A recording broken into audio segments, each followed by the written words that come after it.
I would get rejections because people only expect youth literary poetry to be about like flowers and happy things. And I was coming in like this dark, tortured poet. Like I was the original a real tortured artist. Poet. Yes. Taylor Swift and I were both tortured poets growing up in the South in our own ways.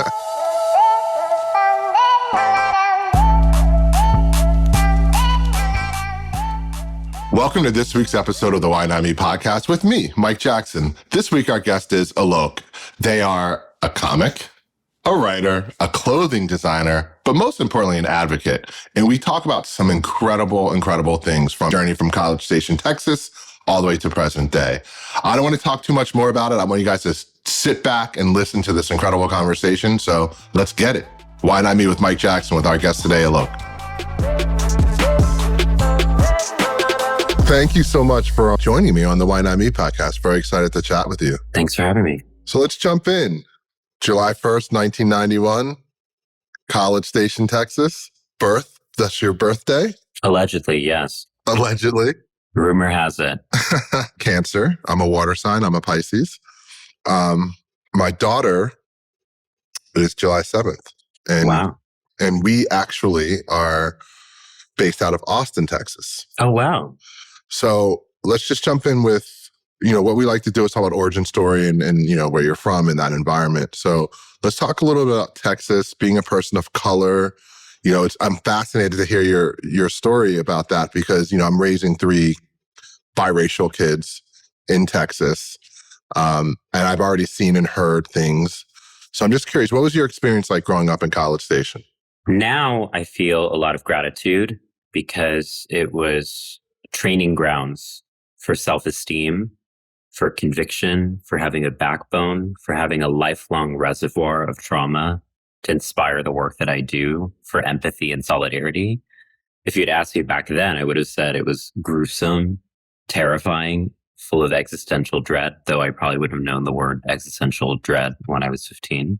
So it's a mixed bag. I've noticed that the way that I speak about it shifts the older I get. Because now I'm able to have more perspective to actually understand how the universe put me in those circumstances for a very particular reason.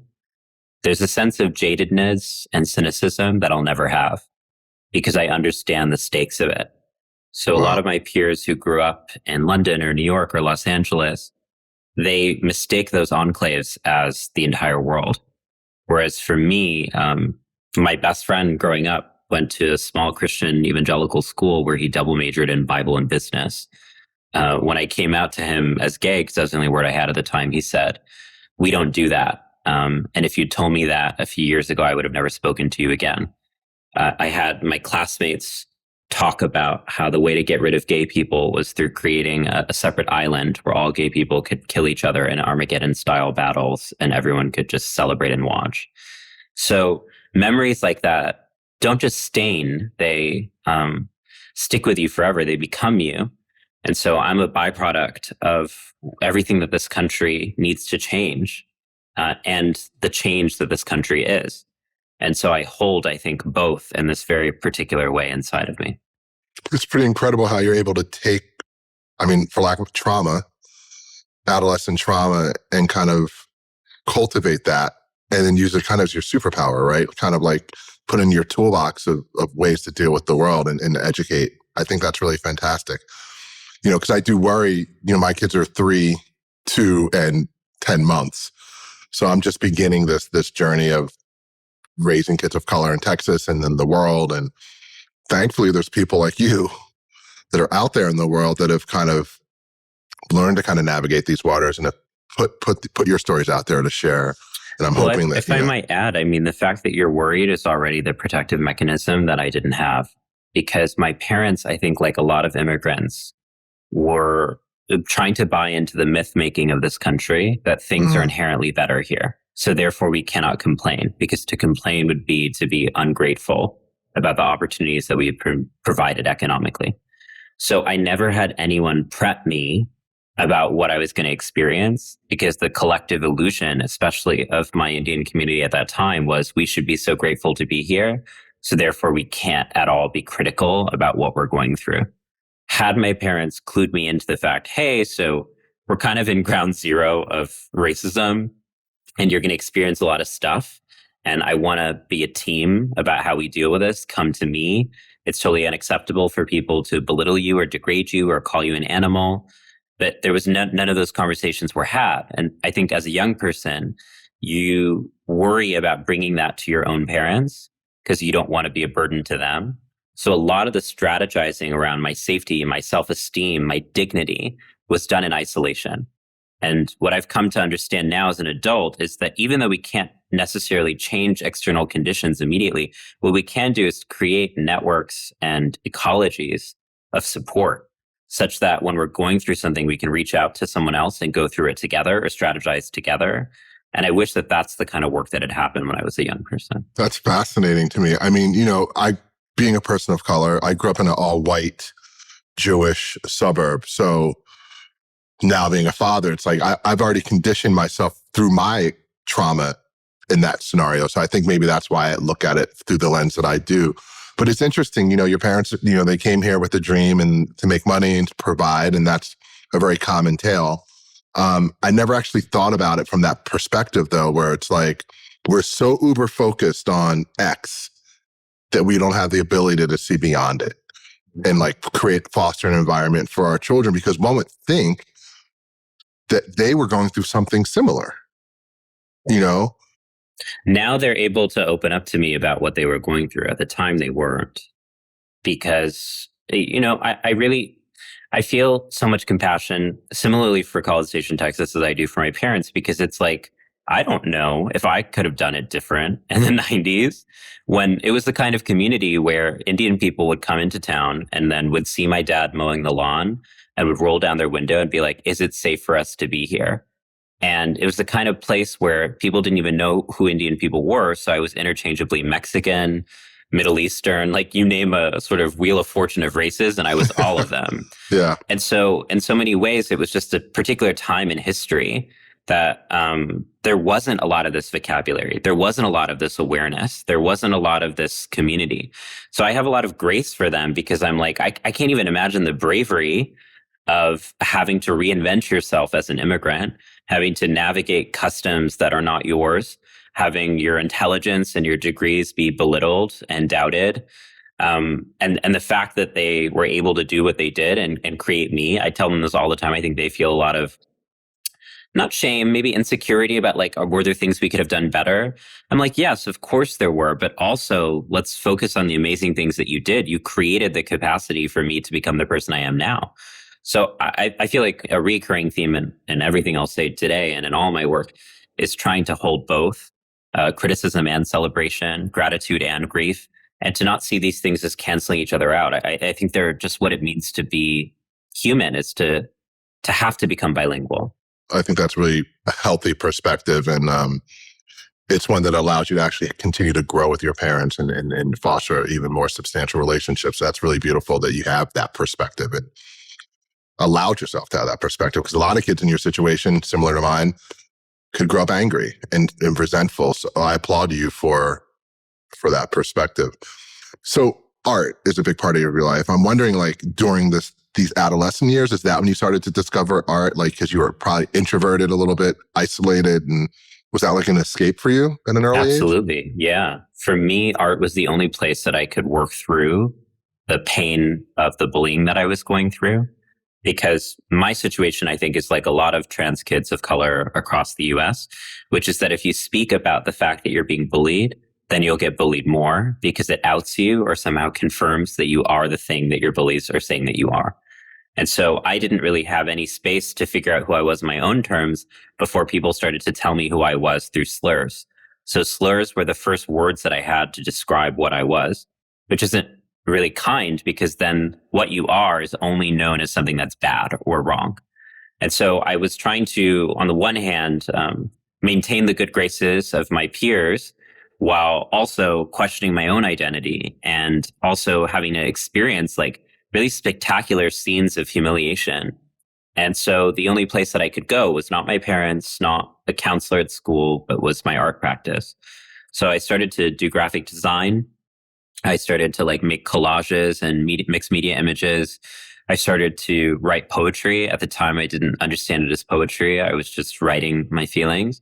Right. And I would publish these things under pseudonyms. And I developed a sort of network of support of other queer kids from across the world. And they were saying, like, I feel the exact same way. And that is miraculous to me now when I look back. I'm like, how did I have the awareness as like a precocious early teen to be like, I can't do this alone. Like, I need to reach out. There's a way in which pain is always looking for a witness. And so much of what's wrong with our culture today is that people are traumatized, but then we don't have the actual witnessing practice to move through the trauma. So people have to hold the trauma inside of them. But what art first was for me was a mechanism to actually alchemize the pain that I was going through into something outside of my body so that it could be witnessed by someone else. And that method, I think, is so intrinsic to all the art that I still make today, which is art is not just a professional trajectory. It's a healing ritual that actually allows me to take so much of the vitriol that I'm experiencing and do something with it that's meaningful. Do you remember like your first piece of art, like in like the emotion that you were feeling in that piece of artwork? I'm curious, like that story. And then I'll lead into like your last piece of art. Like, is the evolution visible through your artwork? I guess is what I'm trying to get at. I don't know if I remember the very first, but one that's coming to mind is like, I think I was in 6th grade where we had like a poetry unit and we had to write like, there's different kinds of poems, like form poem, soliloquy, like sonnet, whatever. And I took it way too seriously. And I like spent hours and hours and hours and hours and hours working on these things. And I was writing these very deep poems about suffering, grief, family, trauma. And my teacher was like, this is incredible. You should submit this to like youth literary journals. And so I did, and I would get rejections because people only expect youth literary poetry to be about like flowers and happy things. And I was coming in like this dark, tortured poet. Like I was the original A real tortured artist. poet. Yes. Taylor Swift and I were both tortured poets growing up in the South in our own ways. And so I remember feeling this profound sense of relief. And also it was this kind of very stark juxtaposition where on the one hand, I was this incredibly academically astute, a successful person, but writing these very dark, tragic, sad, depressing poems. And in so many ways, I also wonder, like, why did no one in my school ask me, are you okay? Right. Like, no one was like, hey, can we get a little curious about why you keep on writing about like storms coming in and like decimating the lawn? Or like, I think I had a poem about like a pelican outside my window, like knocking on the window, trying to help me escape. Like just really deep metaphors. That's definitely a sign, right? Yeah, I've always wanted to do like an open mic where poets bring their like angsty teenage poetry and try to interpret it publicly, because I think I was really engaging with some complex themes, but it was before I knew so much. But that's why I always say poetry is actually our first language, and then it gets disciplined into speech. It's the most honest expression. You start grabbing for images, metaphors, things that you notice, and those feel more real to explain than a word like sad. It's devastating that we have so few words for an experience like sadness. But what's beautiful then is that we have to rely on things like colors or images or animals or motifs or metaphors to communicate the extent of it. And that's so much of what I was doing before I had any language around mental health. Then in terms of like, if there's been a continuity in practice, I mean, yes, I still have to listen to the same like 10 angsty white bands that I grew up loving and worshiping in order to access that primordial sadness, in order to write. Even if I'm making something fun or happy, like a comedy show, I still have to get sad and in my feels in order to access that. That's me coming out as like a water sign and a deep Cancer, that like my first portal to every feeling is sadness. Or most comics, right? Right. So tell me, so I'm getting a taste of your adolescence and filtering to your teenage years. Stanford, eventually. So you evolved and you worked hard and persevered through all this shit going on around you. What led you to Stanford, and what was it like there? Was that experience like ultimately like this freeing thing for you? Because Stanford's Stanford. It's still like made up of a lot of, people with certain agendas and certain belief systems. Yeah. So I'm wondering like if it was as freeing as maybe you thought it would be, or more so. I was naive and I thought that all of California was like the Castro. I thought all of California was this like liberal oasis where queer people could roam free. So that was what motivated my desire to go to California, is Yeah. this kind of like juvenile sense of like, this is going to be the opposite of Texas. And in some ways it really was. I mean, it was incredible that my first week in college, I was able to be out as can be, and I was able to be an activist for LGBTQ issues, and to start organizing around my community, something that I never could have done growing up in Texas. But I think what I experienced for the first time at Stanford, which I didn't experience, was in Texas, was neoliberalism. What I mean by that is it was a lot of people who had rainbow flags on their doors, but were still homophobic and transphobic. A lot of people who believed in, quote, multiculturalism, but were still racist. And so what was confusing is that in Texas, you could know who the racists were because they were obvious about it. Whereas in California, it was the same kind of racism, but it was more subtle. So that was very strange to navigate. It's this profound sense of like, on the one hand, being told that I'm included, having all of the rhetoric of inclusion, but that not actually landing in me in a real meaningful way. So there's a profound discrepancy between the ways in which the school and my peers were performing a kind of inclusion that wasn't actually manifest. But once again, like with Texas, I think, I graduated 11 years ago. I just had my 10-year reunion last year, and I was full of so much excitement and grace and inclusion. I'm not someone to hold on to bitterness or resentment. I think that isn't productive or conducive to anything for me. I actually am able to recognize that every place has limitations and every place has amazing opportunities. And I feel deeply grateful that Stanford, for the first time, made me take myself seriously as an artist. I was part of a spoken word poetry collective called the Spoken Word Collective. And it was a majority Black, Indigenous, and POC queer artist collective, where we had a practice where every Sunday we would eat brunch together and we would do a check-in about our feelings, and we would like process our trauma together, and then we'd write. This idea that the only way that we could make art was being honest about what we were actually going through emotionally. And then we'd workshop each other's pieces, we put on shows together. And some of those people are celebrated artists today in the world, and some of my peers still, who inspire me so much. So even within these kind of institutions, what I've noticed especially is that people of color find each other and build infrastructure, kind of alternative underground economies.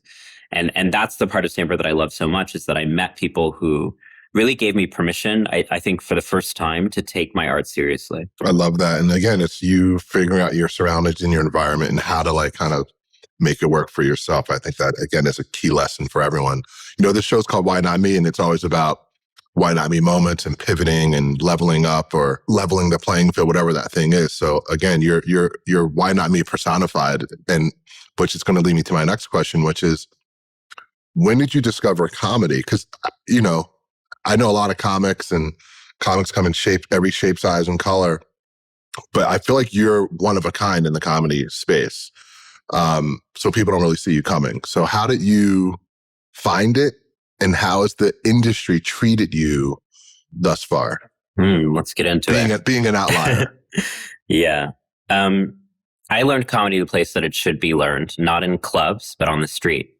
When people were making fun of me, where people were throwing trash at me, where people were telling me to die, how do you continue to go outside? A joke isn't something that's superficial then. A joke is actually giving you the confidence, the chutzpah, to actually bounce back. So I learned comedy from a survival practice. The way that I continued, even though I was being humiliated constantly, because I thought what I was growing up with in Texas was bad, but imagine moving to New York after I graduated from Stanford. Immediately, every single day, I was getting harassed on the street. Every single day, I was having people spit at me, laugh at me, tell me that I should die to my face, and then having no one else defend me, no one else come and say, that's not okay, that person's with us. And so I developed comedy from a way of coping with all of that violence, because I began to realize, oh, wait, this is material. You can throw me in the trash, but I'm finding next season's accessories right here. And I think that tradition of comedy we see so much in contemporary drag, And I think some of the best comedians today are drag queens, but because of the institutionalized homophobia and sexism within contemporary comedy, we don't see drag queens as comics because drag queens are often making material that's specifically about the queer experience for queer audiences. So I learned comedy from elder drag queens, from elder trans folks who found a way to actually say, like, you can laugh all the things that they're taking away from you, your safety, your rights, your dignity, they can't take your ability to laugh. Crack a joke and see how that trauma loosens up in your body. So then I started to perform comedy on stage, but I wasn't doing it as a comic because if I went into any of those clubs, they would just harass and belittle me on the basis of my appearance.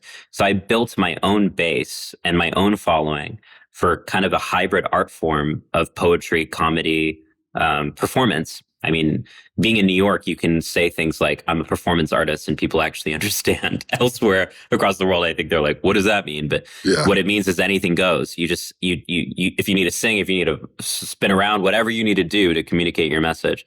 So I started to do jokes on stage, just riffing, improvising about things I was going through, what happened to me, things I wanted to say to the people harassing me, clapbacks, things about contemporary culture. And so I would do comedic riffing in between delivering my poems, which were pre-prepared. And then I started to realize, wait, I'm having more fun doing this comedic riffing than I am doing these poems. Maybe I should try this whole comedy thing. But I'd never seen anyone like me in comedy. The only way that I had seen us represented was as the butt of the joke. I saw a lot of people making fun of people like me. But then I started to meet other queer and trans comics, and I was like, wait, there's this underground here. These are the people I've been needing to meet my entire life. So it kind of took me a long time to find the formal comedy world because I didn't see myself reflected. But then once and I think this is going to be like 4 or 5 years ago, once I started to see, oh, I can actually do this. Now I feel this deep, brazen, unapologetic need to create space for more trans people in comedy, because I actually think we're some of the funniest people around because we're dealing with some of the most intense shit right now. So it's wild because you have a lot of cis male comedians who have to make up experiences for their comedic careers. Whereas as trans people, I just walk down the street and I have a whole new 1 hour show. I'm constantly overwhelmed with material.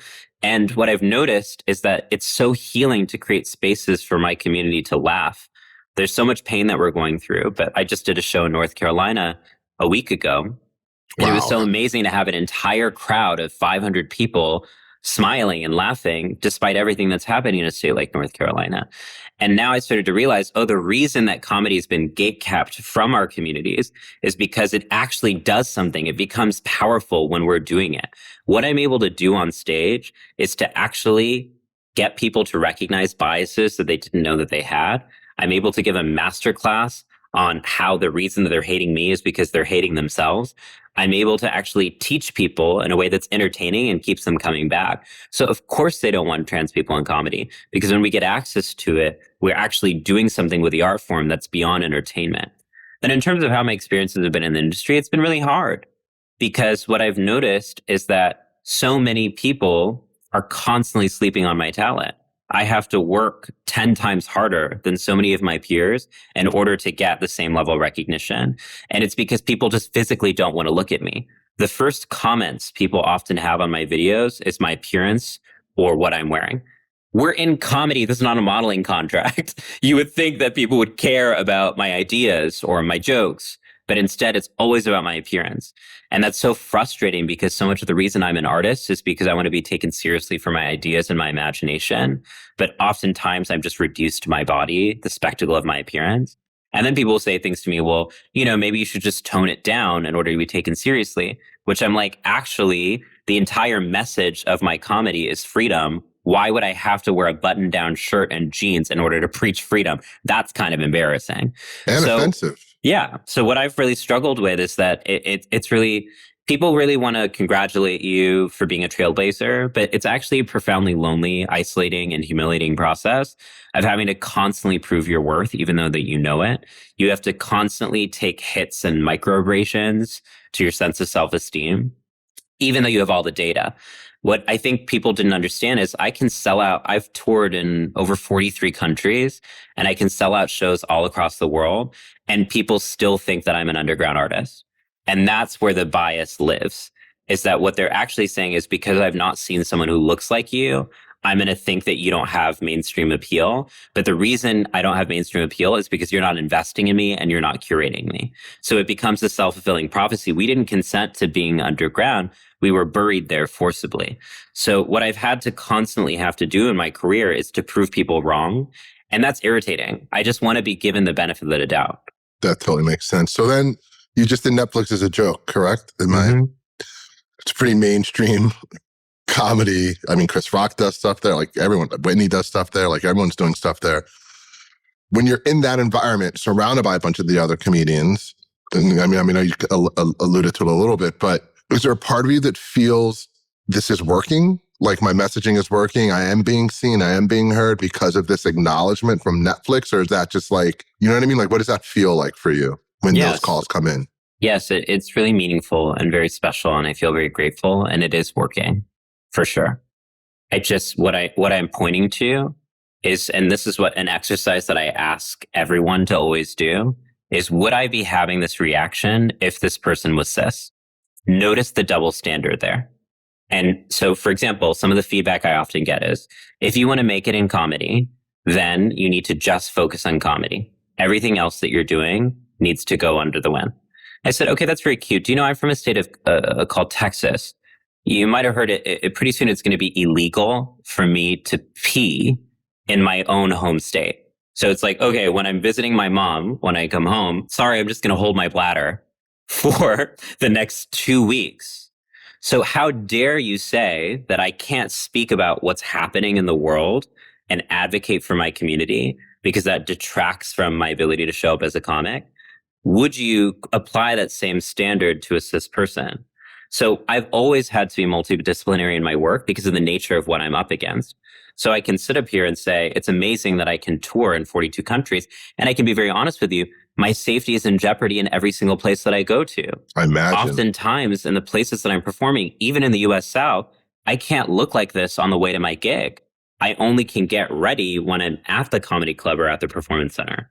So wait, so just as you navigate life, you have to tone down, essentially. Every day, I have to think about where am I going to be? What is my safety? Am I flying alone? Do I have a friend there? Am I going to have to deal with invasive TSA checks? I've been barred from entry to countries because I have heels in my bag. I've experienced extreme harassment and violence, physical violence on the road touring as a comic. So I have to bring you've literally been attacked physically after and around my gigs. And so that's why I'm often incredulous when people have the audacity, or in this case, caucasity, to comment on how I show up in the world as an artist, when I'm like, okay, I want you to imagine what it's like knowing that for an hour I can have people clapping and laughing for me. And then the minute that I'm off the stage, my life is in danger. The exact same outfit that I can be congratulated for on stage, if I'm wearing that just on the street, my life is in danger. And I want you to think about how you would show up under those circumstances. So I'm never going to stop advocating for my community. I'm never going to stop writing, giving speeches, preaching, doing things that are non-comedic, because that has to be part of the situation. And in fact, in so many ways, this industry is more comfortable with trans people as entertainers than trans people as human beings. So I also have to always think about that dynamic of, are you laughing at me or are you laughing with me? It's almost like, oh, you're a clown. You're here to entertain us. It's totally. Like, as opposed to like an actual human. I think about like people that look like me back in the 60s, like Dick Gregory, and, probably very similar experience, like beloved on the stage. But the minute he walked off, it's like, you have to look to your left, to your right. And how do you navigate this land that you're traveling through? Mm-hmm. My biggest inspirations in comedy are from the traditions of Black comedy, Jewish comedy, Native comedy, people who are having to actually engage with a country and a world that hates them. And the comedy has to be part of that and related to that. And also what I find is when you're a minority, and I really struggle with that word because I don't know if we're a minority, we've been minoritized. I wonder if we created a world that was actually more welcoming and encouraging of gender nonconformity, if there would be more people like me, if it wasn't literally a life or death situation for so many people across the world. But when you're a minority, oftentimes you're expected to be grateful for being included, and you have to mute yourself in order to fit into the pre-established paradigm. But what I find being an artist about is the only art that's worth making is art that defies the paradigm and challenges the genre. So I could go on stage and just make self-deprecating jokes about how funny I look, which is what a lot of queer comics have to do. In order to make straight people comfortable, we just sit up and say, ha ha ha, the real joke is that I'm a joke. Is that people like me are funny looking. That's what does and performs well, oftentimes. Or I could go on the stage and I could use comedy to actually advance the dignity and humanity of my people, which means that often I have to blur genres. So the first show that I was like sort of doing a world tour on that I just completed last year was a hybrid of stand-up and poetry. And a lot of the feedback I got from people is like, why are you putting these two things together? I said, read the room. I'm putting masculinity and femininity together. I'm putting man and woman together. My entire thing is sorrow and joy together. In fact, I think comedy needs poetry because poetry is the vocabulary of vulnerability. I think a lot of comics are good and practice the art of self-deflection, of not actually saying I'm in pain, I'm in grief, because that's feminized. Whereas poetry comes in and says, the reason I'm joking is because of this foundational pain and trauma. And so I'm going to let you in on that. So it's a show where constantly I had a lot of industry people say to me, this would be amazing if you just remove the poem. And I'm like, that's like telling me to remove my left arm. As an artist, they're saying, oh, you know, there's not a market for poetry. And I'm like, well, make a market. Yeah, it's the spine of your show. And hey, I've got the touring data to actually show you there is. Yeah. And we have a ton of people who are interested in this. But what happens is that the only way often you can get included when you're the first or when you're minoritized is you have to do the most conservative, reductive version of yourself in order to be considered palatable. But my question around digestibility is what's left for me when I'm finished being consumed? And so what I've always had to maintain as an artist is I have to make art that excites me. If I'm not making art that excites me, I'm not interested in showing up on stage. And so I think that there's this balancing act of where the industry is and where I am as an artist that I constantly have to navigate. Well, I always like to talk about disruption. You know, I think you have to be disruptive to affect change. And essentially that's what you're doing with your comedy by standing by your truth and not letting them kind of silence you. I'm assuming, and I'm learning a lot about you through this process of getting to talk to you and preparing for this interview.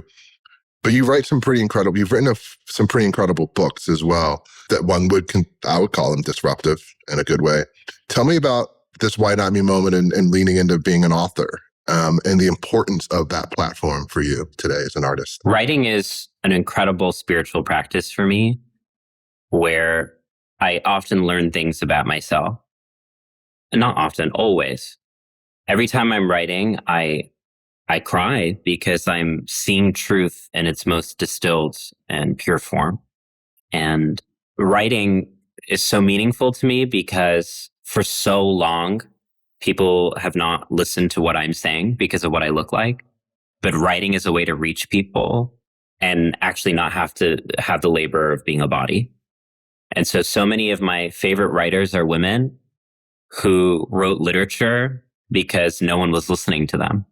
And so in that way, writing in so many ways is the voice of oppressed people, of saying like, you have to regard me. And writing for me takes a very long time. I think it's the hardest thing that I do because a part of my brain that's a touring artist, you get instant validation and feedback. Whereas when you're writing, it's just you. Yeah. And all of your most abrasive thoughts, all of your deepest self-criticism, you have to contend with that. And so what I find to be unique about writing versus all the other art forms I do is I have to really learn how to love myself better. Because otherwise, when I'm writing, I start editing. This is not good enough. There's a better word here. You're stupid. Why are you thinking like this? So even like a small text can take me days because what I'm having to conquer is my own demons. My own sense of imposter syndrome, my own self-doubt. And it's really important, I think, on podcasts like this to speak about that because on the other side, people will say, accomplished, you've wrote 3 books, you've done this. But what I need people to understand is that writing is not like riding a bicycle. Each time you have to confront new demons. Yep. And you have to really greet them and say, like, I get to do this. I get to be an authoritative a person on this subject. I get to share my experiences. And that work is very difficult when you've been told your entire life that your story doesn't matter. So I think that's a perfect segue into talking about your feelings workshops. Mm-hmm. That's a huge why not me moment to pivot into something like that. And it's like you do these across the world, right? Can you give me context of what the feelings workshop is, how it evolved, and the impact that it's having on you and others that are participating? Mm-hmm. Yeah, sure. So what I started to realize going to places like Stanford, getting graduate education degrees, is that we don't really have a place to learn how to process jealousy. We don't have a place on what it means to be in grief when you lose someone that you love. Where do you go to learn how to be human? We've created higher education of the mind, and we have no higher education of the heart. And then we get surprised when people don't know how to process overwhelming emotions. And what I realized is through writing, as I developed all of these practices around allowing emotion to actually be in my body, to witness pain rather than pretend like it's not there. And so feelings workshops came from a sense of like, actually, every single human has a strategy on how to live in the world and is a teacher. What if we came together and someone said, I lost my mother when I was younger. Here's what that taught me on how to be self-reliant. Or someone else says, I really struggled from this divorce. Here's how I learned how to move on. That we're each teachers of unique experiences that we can help each other become better humans. So in feeling workshops, the premise is you take about 30 strangers and you recognize each stranger as a potential friend. And that through writing and performance exercises, you can leave feeling, wow, I feel fundamentally connected to these people I didn't know. And as part of my larger artistic statement, which is to end loneliness, because I believe loneliness is actually the heart of everything that's wrong in the world, is a sense of people feeling like they're part of something and not actually feeling connection with one another. So at Feelings Workshops, where I think motivated in me is to remember that every single person I see on the street could actually be someone that I have so much in common with. And that was really important to me because, as we were talking about before, because of the street harassment that I experienced, my brain became hardwired around stranger danger. This idea of everyone who's approaching me is going to attack me. And so also my feelings workshops came from a sense of remembering, no, actually the majority of people are amazing, are really thoughtful, kind, compassionate, considerate people who I can actually trust. And feelings workshops for me were about how to relearn trust around strangers. I think that's incredible. I have such a hard time as I get older to engage in trust. You know, like I often find myself closing myself off and wanting to hide in my cocoon. But then I find myself being lonely. So I think what you're doing is incredible. And I might need to take one of your feelings workshops at some point, because I'm a 52-year-old father of 3. And you know, we're always in constant evolution and working on ourselves. And I think to be able to adopt that practice is, again, I love the word superpower. It is an incredible superpower to kind of arm yourself with in navigating society. Well, to your point, I feel like when we were talking before about how minorities are often expected to maintain the status quo rather than disrupt it, one of the biggest disruptions I hope to have in my life is to redefine strength. The ways that we've often romanticized strength, especially in communities of color, is being able to take the hit, is pretending like you're not hurt, is like being a wall for other people, a buffer, taking on other people's trauma and baggage, a sense of self-sacrifice and martyrdom. And actually what I think is so powerful is being able to say, I'm scared, is being able to say, I'm hurt, and is being able to say, I'm lonely. And so many of the policies that exist in this country are because people don't know how to name those fundamental truths. Instead, they have this veneer of language that's dishonest what their actual bodies are feeling. What true strength is being able to be honest about what our bodies are feeling so that we can work through it. And those modes of knowledge are often feminized in our culture. We see it as a weakness to be emotionally literate. But I actually think that that's a profound strength for people of all genders. So vulnerability is a core component of all of the work that I'll always do my entire life. If there's not vulnerability there, I'm not interested in being there. in terms of acting, in terms of writing, in terms of comedy. All of these are only exciting to me if they're vulnerable. And most people are looking for fountain of youth, but I'm looking for fountain of truth. What I love that. vulnerability actually allows me to constantly search for is like, what is real in a world that often feels so contrived? Fountain of truth. I think in my community, the Black community, especially Black men, we talk about like our adversity towards mental health and finding those solutions. I think everything you just said is so applicable to my community in particular. I hope that I can start, well, I not hope, I will start pointing people in your direction and to your words, because I think they're so enlightening. And it feels simple, right? Like it feels like simple in practice. Like, let's just open up and trust people and share our truths and heal. But it's a really hard thing to do. So again, it's amazing that folks like yourself are advocating for this belief system and these practices, because we really need them societally. We need them, which, you know, is probably why you were 2023 Advocate of the Year. That's pretty incredible. And it's an incredible testimony to the work you're doing. How did you find out that you were receiving this honor? How did it make you feel, like in a moment of internal reflection? Did you yell and scream tears of joy? Or like, just what was that's a big deal, you know? Some of the work that I'm trying to do in the spirit of vulnerability is to really decouple my sense of worth from external perception, be it good or bad. I really want to feel proud of me for me. And the truth is, I am my harshest critic, and no amount of awards or distinctions is going to solve that. Yep. And that's why I mentioned that stuff around writing. I know that I've healed if I can sit down and look at a blank page and say, I'm good. But when I look at that blank page, all those awards and distinctions don't make it easier for me. In fact, they often contribute to a sense of, oh no, now I have to be really good in order to deserve these sorts of things. And so what I've realized, especially through my therapeutic practice, is like, I need to get better at validating myself and knowing what I believe and what I want and my own worth, because these accolades, these harassments, they're going to come and go. But what is going to be the most long-standing relationship, especially creatively in my life, is my relationship with myself.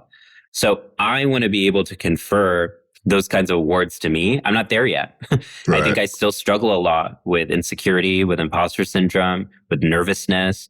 And I have grace because, of course, it's going to take an entire lifetime to unlearn a lot of the things that I was taught about myself, especially as a child.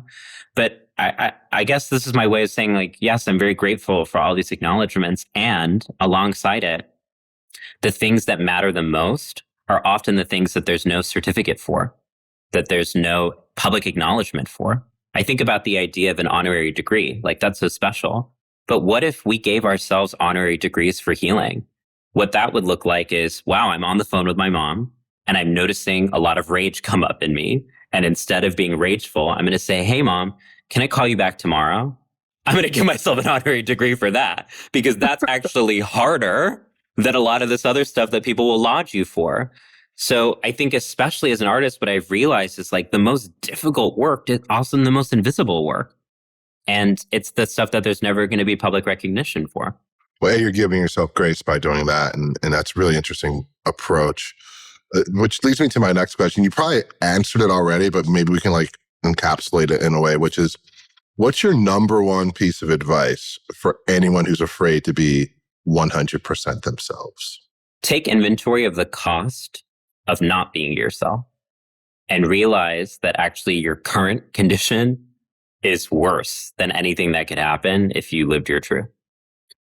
And I'm very real about this because when we look at the leading causes of death, especially in communities of color, a lot of them are related to chronic fight or flight, or what a lot of doctors call allostatic load.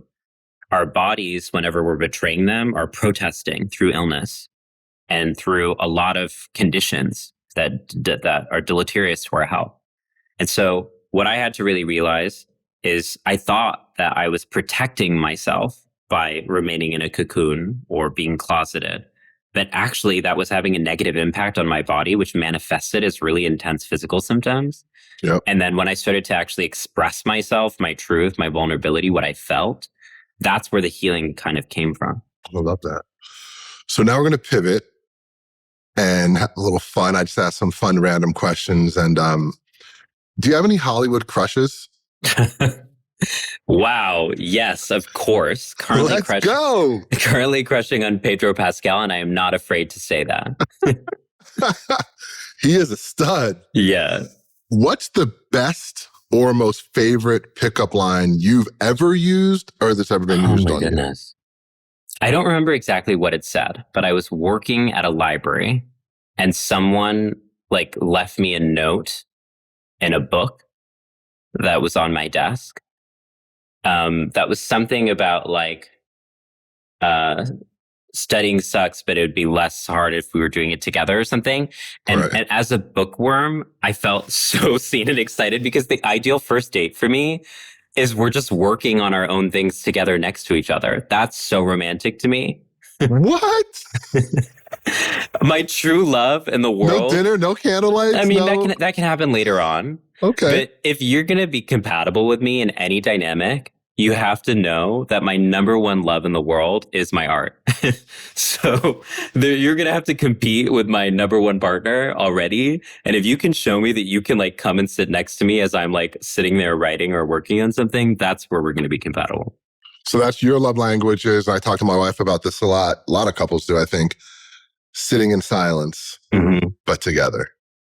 That's a part of your love language. Okay. All right. Do you create playlists? If yes, what is the playlist you're listening to? Like what's on it? Or if not, like who's your favorite artist that you've been listening to mostly? I don't really create playlists, but I do listen to a lot of music. And I recently have been listening to a lot of James Blake. He's so good.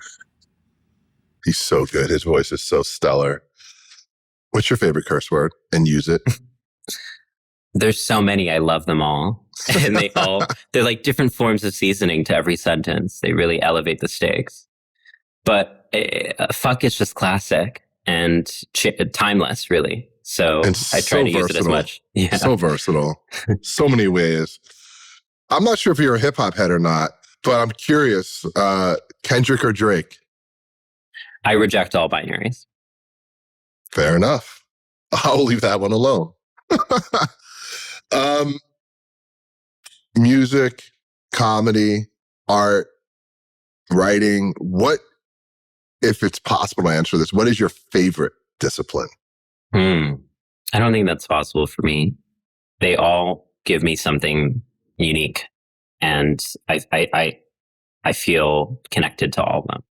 It's a fair answer. I thought in asking that question, it might land there. Yeah, I'm not really the person that when you ask to pick one, I'm like, we deserve it all. Imagine you had the ability to live in any time period and be any age. What time period and what age would you choose to be? The early 1900s, 20-something in New York City. One of my favorite books of history is called Gay New York by Dr. George Chauncey, and it's about the early 1900s in New York. And a lot of people have this mistaken idea that right now we're more free as LGBTQ folks. But actually in the early 1900s, people who look like me were visibly gender nonconforming, were the heads of nightlife downtown and lived these very colorful, vivid lives. And there were people like Loop the Loop who would change their names and basically just be known around town as these fashion icons. And every time I read about that period in history, there's such a profound sense of community. The art that was being created was so incredible. And I feel like we lost a lot of that infrastructure, that community infrastructure. So I'd love to be in that time and see what it felt like. That reminds me of like the expat community in Paris, like Montmartre and the jazz. And it gives me like similar vibes to that. That would be a really cool vibe to be a part of for sure. When the end is near and you're transitioning off of this planet, what would you like to see written on your tombstone? Well, I think I'm going to be cremated, so I'm not sure if there'll be a tombstone. But hypothetically, what I would say, like, haha. That's ironic, right?